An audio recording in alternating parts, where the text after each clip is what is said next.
Dans ce laboratoire, on va apprendre à utiliser du code asynchrone dans un composant Vue.js pour notamment, dans ce cas-ci, aller récupérer des informations sur un serveur distant. Donc on va se baser d'abord sur l'exemple des Pokémon et on va remplacer nos informations qu'on avait téléchargées. On avait un fichier de données qu'on avait récupéré précédemment, mais on va plus l'utiliser. On va maintenant utiliser une API qui est pokeapi.co et on va récupérer les informations sur les Pokémon via cette API. Alors, le premier exemple qu'on nous demande de créer un projet qu'on va appeler Pokémon API. Et donc je vais simplement dans mon terminal, je vais demander de créer une nouvelle application Vue que j'appelle Pokémon API. Je ne vais pas utiliser TypeScript, je vais garder le linter, je ne vais pas utiliser de feature expérimentale et je vais prendre un projet le plus simple possible. Donc je vais écrire yes ici pour skip all code. Ensuite, je rentre dans mon répertoire, j'exécute npm install. Dans mon cas, j'écris npm i puisque c'est la même chose. Ensuite, je vais aller rentrer dans mon éditeur de code dès que c'est installé. Voilà, c'est installé, donc je peux rentrer dans VS Code. Alors ici, j'arrive, je vais quand même afficher l'Explorer. Donc ici, je vais aller dans app.vue. Ça, c'est le fichier de base, je vais le supprimer. Et puis, je vais retourner dans l'énoncé du laboratoire où on me propose de copier ceci. Ok, donc on va copier tout ça. J'ai oublié de copier le chevron, donc je le rajoute. Et je vais réindenter. Alors ici, la première chose à faire, ça va être de comprendre ce code. Donc j'ai une partie script où j'exporte un objet qui sera notre composant Vue.js avec trois éléments. Des data, une méthode, enfin des méthodes, et un hook qui est created. Donc data, nous connaissons et nous voyons qu'on retourne simplement un objet qui contient une clé Pokémon qui pour l'instant est un objet vide. Dans les méthodes, on en a une qui est une méthode qui s'appelle fetchData, qui est asynchrone, elle est marquée comme étant asynchrone, et que fait-elle? Elle va simplement fetch une URL, en l'occurrence le Pokémon 1, et récupérer l'information pour la transformer en objet JavaScript via la méthode JSON. Et cette fonction fetchData est appelée au moment où le composant est créé. Ceci, c'est un des hooks des composants Vue.js. Ok, donc ça veut dire qu'au moment du chargement de la page, ou très, très rapidement après le chargement de la page, quand le composant est créé, la fonction fetchData, la méthode fetchData est appelée et cette fonction va ajuster, va modifier, va mettre à jour la clé Pokémon, la data Pokémon, qui est utilisée dans le template. Alors ici j'ai une ligne qui s'est rajoutée qui ne devrait pas y être, voilà, qui est utilisée dans le template ici, puisque j'ai Pokémon.id, Pokémon.name, etc. Alors ici j'ai aussi une erreur de copier-coller, puisque mon étoile, mon foie, c'est mal intégré, donc voilà, je le remets à la main. Ça c'est un problème quand je copie-colle de mon PDF. Ok, alors ici j'ai une petite erreur du linter qui me dit que il n'y a pas le vbind key. Alors ici je vais le laisser comme ça pour l'instant. Je pourrais rajouter un key éventuellement, mais on va pas penser à ça pour l'instant. Ok, maintenant je vais aller dans mon navigateur. Alors pour ça j'ai besoin d'ouvrir le terminal. Je lance npm rundev pour avoir un serveur de dev qui est ouvert. Et je vais aller dans le navigateur pour tester ça. Et je vois qu'effectivement, j'ai un Pokémon numéro 1, c'est Bulbasaur, 70 cm, etc., etc. Ok. Alors pour un peu mieux visualiser ce qui s'est passé, on va ouvrir les outils du développeur, on va aller dans l'onglet réseau, et alors je vais limiter la bande passante, et je vais me prendre une connexion un petit peu moins bonne. Alors j'espère qu'on va avoir quelque chose si je prends une bonne 3G, ok, une 3G correcte. Donc je vais recharger la page et on va regarder ce qui se passe. La page se charge, ça prend un petit peu plus de temps évidemment. Et au bout d'un moment, normalement, on va voir le titre de la page, Pokémon. Voilà, un Pokémon, vous voyez, NaN centimètres, il n'y a pas les informations. Ça, c'est le temps qu'on aille chercher les informations sur l'API. Et maintenant que l'API a répondu, nous avons les informations sur le Pokémon. Ok. Alors, pour essayer d'améliorer un petit peu ceci, on va modifier notre template. On va dire ici notre UL, on ne va pas l'afficher si on n'a pas encore le Pokémon. Donc on va écrire vif Pokémon. Donc si j'ai un Pokémon, alors j'affiche le UL. Sinon, je vais afficher une div. Donc là, je vais mettre un velse. Je vais écrire chargement en cours. OK. Alors, ceci, ça n'a pas fonctionné parce que, en fait, Pokémon, il existe. C'est un objet vide. OK. Alors, j'ai deux manières de faire. Soit je teste si Pokémon est un objet vide ou pas vide. Je pourrais aussi tester une clé spécifique. Par exemple, est-ce que Pokémon Name existe ou est-ce que Pokémon.id existe? Donc là, ici, je vais faire ça comme ça. Sinon, je pourrais mettre comme valeur par défaut, je pourrais mettre nul ou undefined. Et ça marcherait aussi avec un vif Pokémon dans ce cas-là. Ok, mais pour l'instant ici, je vais tester simplement est-ce que j'ai un identifiant sur mon Pokémon. Je sauve ça, je retourne dans le navigateur, je vais rafraîchir encore une fois, je vais garder ma connexion 3G. Et voilà, maintenant on voit chargement en cours, le temps que l'API réponde. Et une fois que l'API répond, hop, j'ai bien maintenant les informations qui sont affichées dans ma page. Et donc il faut vraiment bien comprendre ça. Pour ça, on va retourner encore une fois voir le code. Donc l'astuce, c'est que la fonction fetchData, donc qui va récupérer les informations dans l'API, eh bien, elle prend du temps. Et donc, le composant vue est chargé avant que la fonction fetchData puisse répondre. Et donc, pendant ce temps-là, eh bien, notre vif, celui qu'on avait rajouté ici, prend le relais et il affiche chargement en cours pendant que les informations ne sont pas là. Et les informations prennent du temps parce que c'est une méthode asynchrone et qu'on attend que cette méthode réponde avant de modifier évidemment 10.Pokémon. Alors on aurait aussi pu le faire sans le asynchrone ici, simplement via un then. Okay, on aurait pu faire un fetch URL, then response.json, then on prend le résultat, donc c'est réponse et 10 Pokémon égale réponse. Ok, donc ceci, ça donnerait essentiellement la même chose hein, si je vais tester ça. Alors je vais juste prendre une connexion un tout petit peu plus rapide. Voilà, je vais prendre du DSL, on va voir ce que ça donne. Je rafraîchis et on voit, alors c'est peut-être un petit peu trop rapide. Est-ce que on peut régular 4G, est-ce que ça va être bien? Voilà, donc ici, ça se charge. Chargement en cours. Et j'obtiens l'information ici. Ok, donc tout fonctionne de la même manière. Alors, est-ce que vous utilisez une fonction asynchrone avec des await ou alors est-ce que vous utilisez une fonction qui n'est pas a priori asynchrone mais qui utilise des promesses pour gérer les réponses? Ça, c'est une question de goût. Je pense que dans le cas présent, la version fournie initialement était plutôt pas mal avec les deux await qui vont simplement attendre que la réponse arrive. On nous propose ensuite d'aller lire la documentation sur le site Poké API pour comprendre pourquoi on a multiplié la taille par 10 dans le tutoriel. Et si on a compris, on va modifier le code pour afficher également le poids en kilos. Donc là, on se doute évidemment que la taille et le poids sont donnés dans une unité qui n'est pas forcément des mètres ou des centimètres et des kilos. Hein. Ici, on a multiplié par 10 pour avoir des centimètres.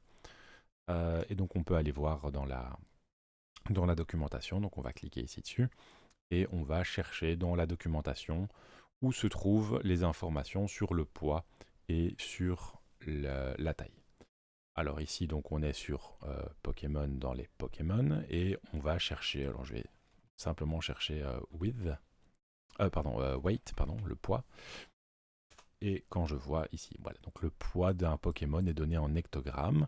En ce qui concerne la taille, donc c'était height. Height, c'était en décimètres. Ok, donc ça explique pourquoi ici on a dû multiplier par 10, puisque c'était des décimètres et qu'on voulait des centimètres. Il y a 10 cm dans un décimètre, donc on doit multiplier par 10. Et pour le poids, on avait vu à l'instant que, j'ai déjà perdu l'information, voilà, c'était en hectogrammes. Et donc, comment est-ce qu'on convertit des hectogrammes en kilogrammes? Eh bien, j'imagine qu'on va devoir diviser par 10. Et donc le poids, ça sera Pokémon.weight divisé par 10 en kilos. Ok, si je retourne hop, ici, j'ai 6,9 kg pour le Pokémon Bulbasaur.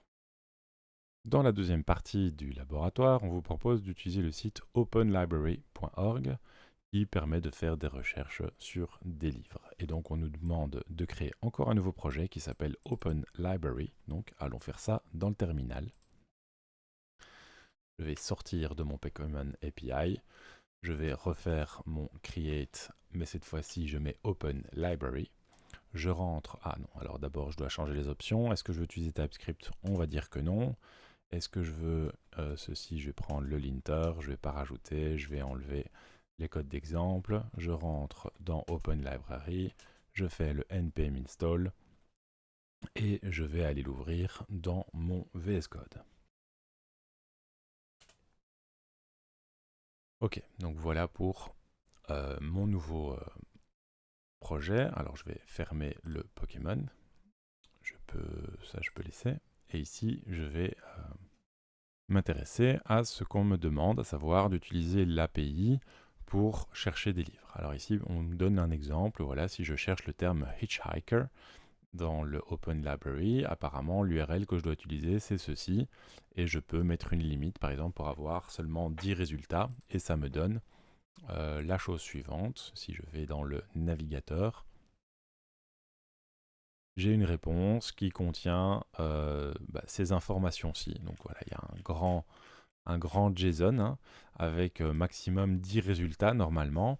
Et donc, quels sont les résultats? Je vois que j'ai ici une clé docs qui contient mes 10 résultats. Et chaque résultat est donc là-dedans un document avec un auteur, un nom d'auteur et tout un tas d'informations.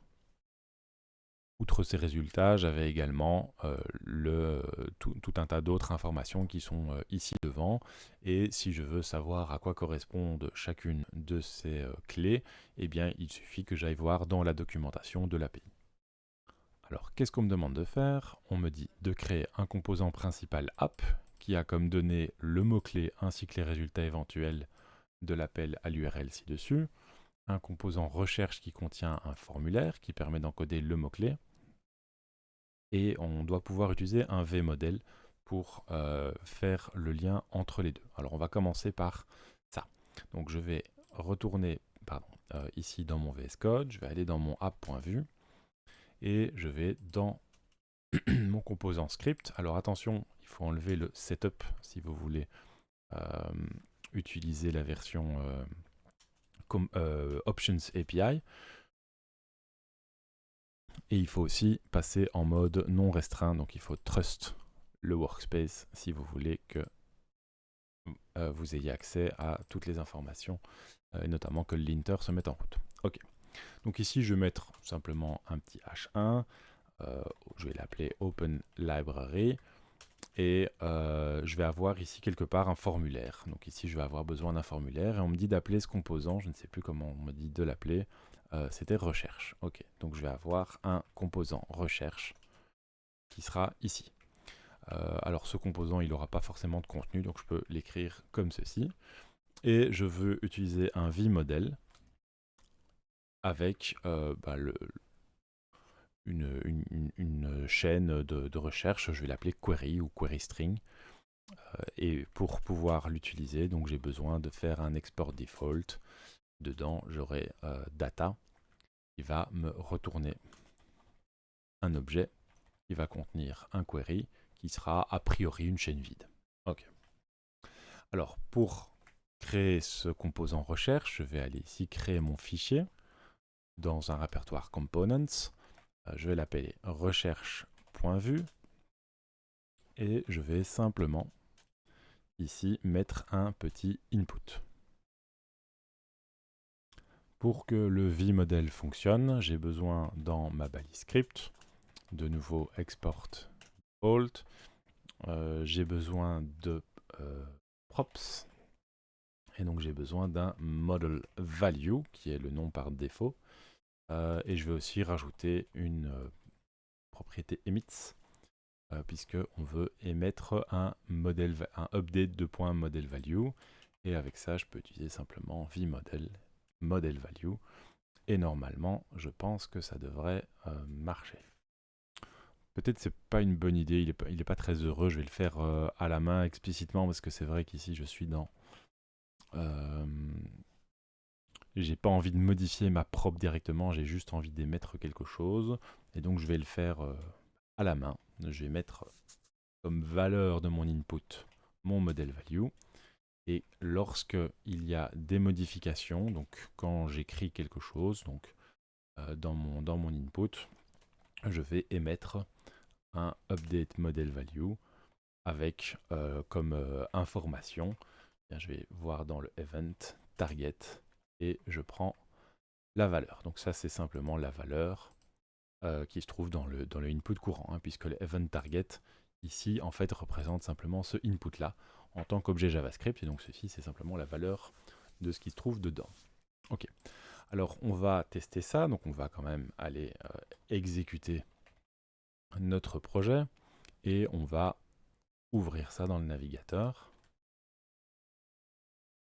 Ça ne marche pas, alors qu'est-ce que j'ai oublié? Probablement de déclarer mon composant. On va aller voir ça.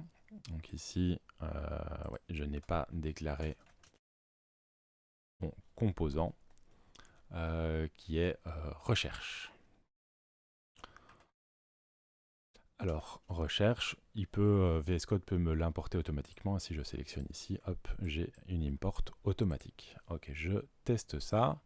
Et maintenant, j'ai effectivement un input. Alors, si j'écris quelque chose dedans, je ne vois encore rien.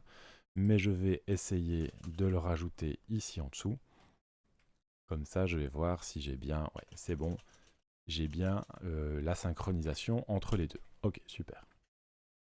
Alors, j'ai également envie d'ajouter un deuxième élément dans data qui seront les résultats éventuels. On m'avait dit de faire ça, donc je vais mettre résultat et je vais mettre a priori quelque chose qui est undefined, où je pourrais mettre un tableau vide. Je ne sais pas encore ce que je vais faire, mais pour l'instant je vais mettre undefined pour signaler qu'il n'y a pas de résultat. Ok, et donc ce que je vais faire ici, c'est que je vais dire si il y a des résultats, je les affiche. Donc là, je vais utiliser un composant résultat que je vais intégrer comme ça. Et dans ce composant, je vais simplement lui donner les résultats. Mais ça, évidemment, ça sera uniquement s'il y a des résultats. Sinon, je vais simplement afficher chargement en cours. Ok. Donc là, si je vais dans le navigateur, pour l'instant, j'ai chargement en cours puisque je ne modifie jamais, je n'ai jamais de résultats. Ok. Alors maintenant, ce qu'on va faire, c'est qu'on va évidemment rajouter ce composant résultat. Donc ici, je vais d'abord créer le fichier résultat.vue. Je vais ensuite l'ajouter comme composant via l'autocomplétion. Donc ici, j'ai résultat. Et dans résultat.vue, je vais mettre un petit template où je vais simplement écrire résultat. Et je vais juste vérifier que ça fonctionne. Alors pour l'instant, ça ne fonctionne pas. Il me dit qu'il faut au moins un template ou un script. Bah, ça, je l'ai. Ok, donc là, il est pas très heureux sur... Ok, en fait, ça, c'est bon. Donc, il se plaint que je n'utilise pas des composants avec plusieurs mots. Alors, c'est vrai que c'est une bonne pratique. Dans ce cas-ci, bah, j'essaye de suivre le TD qui nous dit de les appeler comme ça, recherche et résultats. Ce n'est pas très important si on ne le fait pas. Allez voir la documentation hein, sur le site de Vue.js pour savoir pourquoi est-ce qu'il faudrait utiliser plutôt des composants avec plusieurs mots. Donc plusieurs mots hein, de cette forme-là, donc avec plusieurs majuscules à l'intérieur. Ok, mais pour l'instant, c'est pas grave. Donc là, je vois chargement en cours, et si je mets autre chose que undefined, je mets 42 pour l'instant, normalement, voilà, je vois résultat. Ok, parfait. Donc maintenant ce qu'on va faire, c'est qu'on va aller regarder le type de résultat qu'on peut obtenir. Pour ça, on avait été voir l'URL tout à l'heure. Je vais retourner ici dessus. Et je vais voir ce qui m'intéresse là-dedans. Donc a priori, ce qui m'intéresse, c'est juste les docs. Et donc je vais récupérer ces docs-là. Et donc pour faire mes tests, je vais simplement copier ceci. Je retourne dans mon éditeur et comme résultat, je vais mettre hop, tout ça. Alors c'est un peu gros, mais c'est juste temporaire. Alors en l'occurrence, j'ai tout le JSON ici, j'ai pas juste le docs. Alors attendez, on va essayer d'améliorer ça. Donc je vais supprimer et je vais juste récupérer la partie docs. Alors comment est-ce que je vais faire? Je pense qu'on va déjà implémenter le mécanisme de fetch data. Donc on va créer une méthode. On va utiliser une méthode fetch data qu'on va rendre asynchrone parce que pourquoi pas. Et celle-là va retourner a priori. Donc ici je vais avoir const temporairement. Hein. Là, hop, je mets simplement l'entièreté du JSON et je retourne uniquement la partie docs. Alors je ne vais même pas la retourner, je vais simplement la mettre dans résultat. Ok. Et ça, je pense que ça devrait être ok pour l'instant. Donc là, ici, l'idée, c'est pendant que je vais mettre en place mes composants, j'ai pas envie de faire un appel à l'API à chaque fois que je recharge ou que je fais quelque chose. Et donc pour l'instant, temporairement, je récupère juste une fois, enfin je code en dur hein, les résultats. Ok. Et donc ce que j'ai dit, c'est que j'allais juste récupérer ce qu'il y a dans Docs. Alors un des grands avantages de faire ça, c'est que mon VS Code, dans ce cas-ci VS Codium, c'est exactement ce qu'il y a dans Docs. Il connaît les différentes clés à disposition et donc il va me proposer de l'autocomplétion. Donc ça c'est le petit bonus ici euh, qui est quand même bien sympathique pendant qu'on développe. Ok, donc on va pouvoir aller dans Résultats. Alors ici d'abord j'ai une erreur. Pourquoi est-ce que j'ai une erreur? Ah, parce que j'ai oublié de remettre mon undefined. Et je vais aller simplement dans Résultats. Je vais déclarer ma prop. Donc là c'est export default. On avait une prop qui est résultat. Et dans mes résultats, a priori, j'ai différents livres. Ok, et donc ici, je vais simplement créer une liste avec mes différents livres. Et donc, je vais avoir un vfor. Donc, pour chaque livre in résultat, je vais appeler cette fois un composant livre et je vais lui donner le livre en question. Encore une fois, je peux garder ça sous cette forme-ci. Je n'aurai pas besoin de contenu dans mon composant livre. Donc je vais encore créer un composant qui sera livre.vue et une nouvelle fois script export default. Ici je vais avoir une prop qui sera livre. Voilà. Je vais avoir un template et dans mon template je vais afficher des informations sur ce livre. Dans un premier temps je vais juste afficher le livre au complet. Ok. Alors, ici, a priori, on a notre livre qui est récupéré. On va aller voir ce que ça donne dans le navigateur. Est-ce qu'on a quelque chose? Alors, pour l'instant, on n'a rien. Alors, qu'est-ce que j'ai oublié? J'ai certainement oublié déjà de déclarer le composant ici. Je ne suis pas sûr que ce soit ça le problème, mais c'est probablement une bonne idée de le faire. Toujours avec le petit import. Alors ici, le le vbind key qui manque, on le gérera plus tard. Et qu'est-ce qui me manque encore? Bon, on va aller voir dans la console parce que je ne sais pas. Qu'est-ce que j'ai oublié? Hop, je rafraîchis. Je ne sais pas, je ne sais pas, je ne sais pas. Qu'est-ce que j'ai oublié? Je vais aller voir dans mon app. Donc ici, résultat. Ah ben voilà, j'ai oublié d'appeler fetch data, tout simplement. Ok, donc il faut quand le composant est créé, je dois appeler this.fetchData. Ok. Parce qu'évidemment, j'ai envie que mes résultats contiennent ceci. Ok, donc c'est parti. Voilà. Et ici, j'ai correctement une liste de livres. Alors, pour l'instant, c'est très moche, mais au moins, ma liste existe. Ok. Donc, ce que je peux faire, c'est que je peux simplement récupérer une des informations ici dedans Alors pour ça, je vais retourner voir dans mon JSON ici, qu'est-ce qui pourrait m'intéresser comme information. Alors j'ai le language, j'ai le title qui a l'air quand même d'être le plus utile.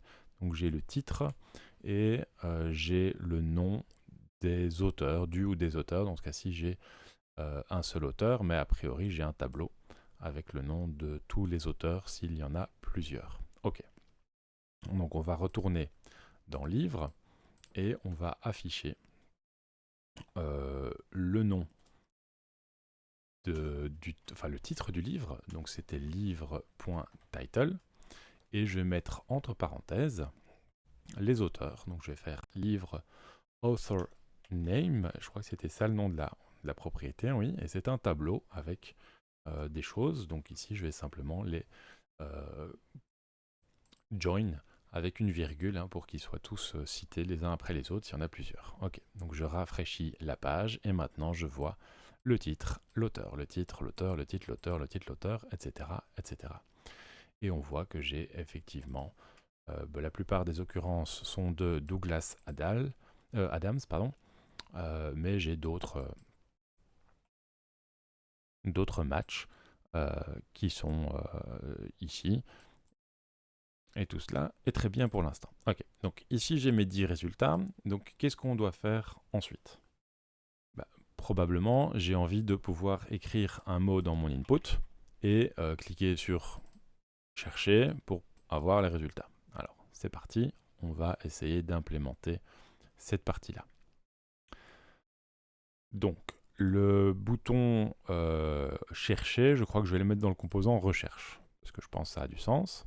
Donc on va aller dans recherche, ici je vais rajouter un bouton, et je vais écrire chercher à l'intérieur. Alors quand je clique dessus, quand on clique sur le bouton, je vais faire un autre emit, mais ici je vais l'appeler chercher, tout simplement. Et donc je vais rajouter un deuxième emit qui sera chercher. Ok. Donc ça va signaler aux parents que je veux chercher quelque chose, que j'ai cliqué sur le bouton et que donc je veux chercher. Et donc je vais, ici dans app.vue, gérer l'événement chercher. Donc quand on clique sur chercher, qu'est-ce qu'il faut faire? Eh bien il va falloir récupérer les informations. Alors je vais appeler une méthode qui s'appellera update data. Ok. Donc update data, ça sera une méthode asynchrone, update data, qui va aller récupérer la valeur actuelle du query, donc c'est 10.query, et qui va essayer d'aller récupérer l'information sur l'API. Si vous vous rappelez l'URL de l'API, elle était ici. Hop. Donc mon URL, elle est là. Et je vais simplement, à la place de hitchhiker, je vais mettre ici le query. Ok, donc on va faire ça comme ça. Pas la meilleure manière de faire, mais pour l'instant, on va le faire comme ça. Et on va simplement récupérer dans les résultats le résultat de fetch de l'URL, qu'on va également transformer en objet JavaScript avec la méthode JSON. Et on va à l'intérieur de ça récupérer la clé docs. Je vous rappelle, ici on avait une clé docs qui contient vraiment les résultats spécifiques. Ok. Je sauve ceci, et là maintenant, normalement, ça devrait fonctionner. Donc on va tester ça. Donc ici, pour l'instant, j'ai mes résultats hardcodés, mais si je cherche autre chose, pour l'instant, rien ne se passe, mais quand je clique sur chercher, hop, j'ai une recherche qui se lance. Alors, je vois que j'ai quand même une erreur qui a été qui est sortie. Donc ici, je vois que je ne peux pas faire de join parce qu'il n'y a pas de author name pour un des cas. Alors, si j'ai pas de author name, c'est pas très grave. On va aller dans livre vue et on va lui dire si jamais il n'y en a pas, on ne fait rien. Donc ici, s'il y a un author name, on join les éléments, sinon je vais écrire inconnu, tout simplement. Bon voilà, ça devrait fonctionner. Donc ici, je vais juste rafraîchir la page. Je vais faire autre chose, je vais chercher. Et voilà ce que ça me donne. Alors, est-ce qu'effectivement, oui, j'ai un inconnu ici. Donc, pas de chance, hein, dans mon test. Je suis tombé sur un livre où on ne connaît pas les auteurs, j'imagine. Donc, si je fais une recherche pour avoir le JSON complet, donc c'était le 4e si je me rappelle bien. Ouais, effectivement, dans celui-là, il n'y a pas grand-chose, il n'y a pas d'informations sur l'auteur. Alors, la manière dont j'ai géré ça, c'est que je l'ai fait comme ceci. On aurait pu aussi utiliser un VIF. Si il y a author name, alors on affiche les auteurs, sinon on n'en affiche pas. Voilà, ça c'est une façon ou une autre de gérer les propriétés qui n'existent pas.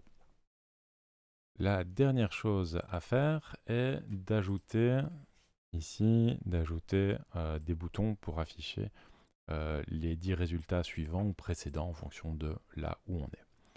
Alors, pour faire ça, je vais introduire un nouvel élément qui sera le numéro de page, qui a priori sera égal à 1. D'ailleurs, à chaque fois que je vais update data, je serai a priori sur la page 1. Donc je vais le définir à 1. Mais je vais avoir des boutons pour avoir page précédente et un autre bouton pour page suivante. Et quand je clique sur l'un ou l'autre de ces boutons, j'ai soit page plus plus, soit page moins moins. Alors on verra après comment est-ce qu'on peut... non, peut-être qu'on va le faire tout de suite. Hein. Si page est plus grand que 0, alors on fait page moins moins. Sinon, on ne fait rien du tout.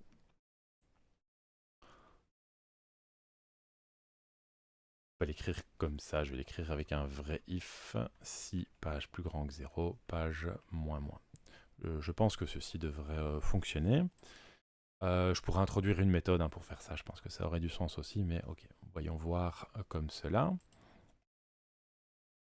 Il reste, pour que ça fonctionne, à aller voir dans la documentation de l'API comment introduire un numéro de page. Donc on va aller sur le site de Open Library, donc c'est openlibrary.org. Alors ici, il faut trouver la documentation de l'API. Alors typiquement, ça va être dans un menu. Ici, je vois ressources, aide et support, ça a l'air bien. Ah, centre développeur, ça a l'air mieux. Donc on va cliquer sur centre des développeurs. On voit qu'on a des API, donc on va cliquer sur Web APIs. Alors il y a des guidelines pour l'utilisation. Faites, ne faites pas, il y a des rate limits. Ici, index of APIs, donc là il y a les différentes API disponibles. On peut chercher des livres, on peut chercher du texte à l'intérieur des livres, on peut chercher d'autres choses. Alors je vais juste aller sur le premier, puisque ça a l'air d'être cela qu'on cherche, enfin qu'on utilise jusqu'à présent. Et on voit qu'il y a différents paramètres possibles. Alors il y a le Q, celui-là c'est celui-là qu'on a effectivement utilisé. On avait utilisé également limit. Voilà, on avait utilisé limit pour la pagination. Et donc on peut utiliser soit offset limit, soit page et limite. Ok. Alors on peut utiliser page limite. Alors comment est-ce qu'on va utiliser ça? J'imagine que on a, ouais c'est ça. Ici on a simplement, on peut simplement mettre un numéro de page. Ok. Et si on met limite, c'est la taille d'une page. D'accord. Donc on va juste rajouter cette information-là. On va mettre page égale. Et je vais rajouter this.page. Ok, alors si je fais ça comme ça, je vais d'abord mettre ceci. Alors non, je ne vais pas mettre this. Donc mon objectif, c'est quand je clique sur rechercher, ça va sur la page 1. Mais quand je vais changer de page, je veux que ça aille rechercher une nouvelle volée de résultats. Donc moi j'ai envie que mon update data, il utilise la page courante. Donc je ne vais pas changer le this.page ici. Donc quand j'appelle update data, ça utilise la page courante et ça utilise le query courant. Et ça change les résultats. Ok, donc ça c'est bien pour le update data. Le fetch data initial, alors celui-là, il va... alors lui, il va faire 10.page égale 1. Je vais enlever mon const temporaire. Et je vais appeler simplement update data. Ok, donc je passe à la page 1 et j'update les datas. Ok. Et donc ici, quand je fais chercher sur mon élément, je vais faire un fetch data. Et quand je change la page, là, je veux faire update data. Alors, peut-être ça vaut la peine quand même de faire une méthode maintenant. Je vais l'appeler change page, peut-être. Et ça sera -1 pour la page précédente et +1 pour, enfin, ou simplement 1 pour la page suivante. Et comme ça, j'aurai une nouvelle méthode qui va recevoir un paramètre delta. Et je vais faire si page plus delta est plus grand que 0, 10.page, alors je le fais. Ok, et sinon je ne fais rien du tout. Et a priori c'est bien. Ok, donc ça a l'air pas mal. Ah oui, et quand je change de page, je dois update les datas. D'accord. Donc, fetch data, ça sera appelé au moment où l'utilisateur veut lancer une recherche. Update data est une fonction plus interne qui va effectivement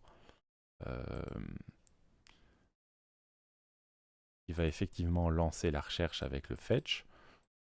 Et le change page va être la fonction responsable la méthode responsable qui change de page. Ok. Le fetch data, il ne doit pas être asynchrone d'ailleurs, puisqu'il n'a pas de await à l'intérieur, donc ça c'est très bien comme ça. Bien, donc ça devrait fonctionner. On va aller tester tout ça. On rafraîchit la page. Donc ah oui, quand je fais onCreated, j'ai pas besoin de fetch data. Hop, donc ça je vais l'enlever. Rafraîchis encore la page. Donc là j'ai chargement en cours. Non, chargement en cours, c'est pas beau. Je vais faire lancer une recherche. Là, donc lancer une recherche. Maintenant je tape hitchhiker, chercher. Voilà, j'ai mes résultats. Et je peux aller à la page suivante. Alors maintenant, j'ai ma page suivante. Encore page suivante. Ok. Et moi, ça, c'est pas mal. Alors ici, je pourrais mettre ici le numéro de page. Voilà, comme ça, je vois où j'en suis. Je suis sur la page 3, page 2, page 1. Et là, je vois que je suis toujours à la page 1 et que rien ne se passe. Alors, est-ce que quand j'efface ici, je fais page précédente? Ah, je vois que j'ai quand même un appel à l'API alors que j'ai pas vraiment changé de page. Donc ça, c'est un truc que je vais changer. Je vais ici uniquement lancer l'appel à l'API si je change vraiment de page. Ok, donc ça c'est plutôt bien. Voilà, bon je pense qu'on s'approche de la fin. J'ai juste remarqué encore que dans résultat, j'avais... où est-ce qu'il est mon résultat? Ici... Bref, ici, j'avais écrit le mot résultat. Bon, ça je vais l'enlever. Et maintenant, j'ai ceci. Alors, on va chercher un livre. Par exemple, Lancelot contre tous. Hop, je fais une recherche. Qu'est-ce que ça me donne? Bon, j'ai l'impression qu'il n'y a rien. Ouais, peut-être que je pourrais gérer ceci, hein, si j'ai pas de résultat du tout. Ça serait peut-être pas mal de l'indiquer. Alors on va encore faire ça.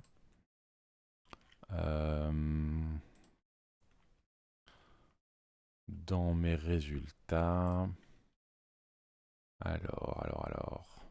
Oui, alors peut-être que je ne donne pas juste le point docs qui correspond au document. Je vais tout donner dans mon résultat. Ici, je vais par contre parcourir uniquement le point docs dans mes livres, puisque ça, ce sont les livres.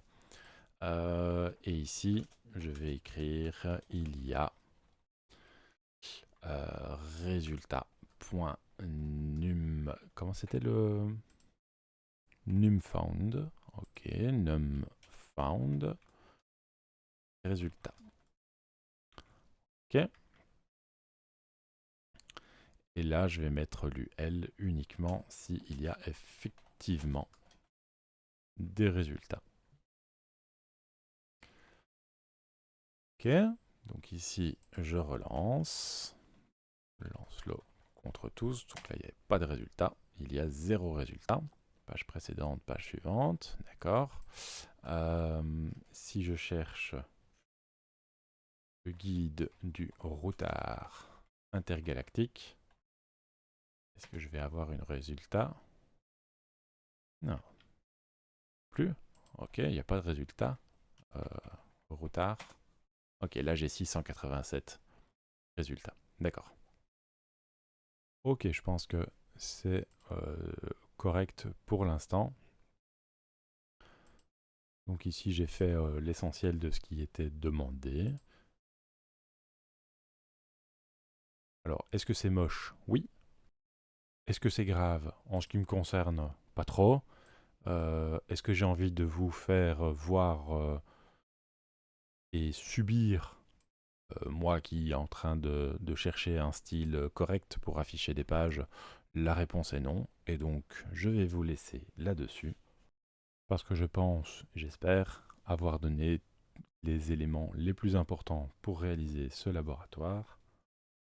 Et je vous laisse l'améliorer de votre côté. Bon travail!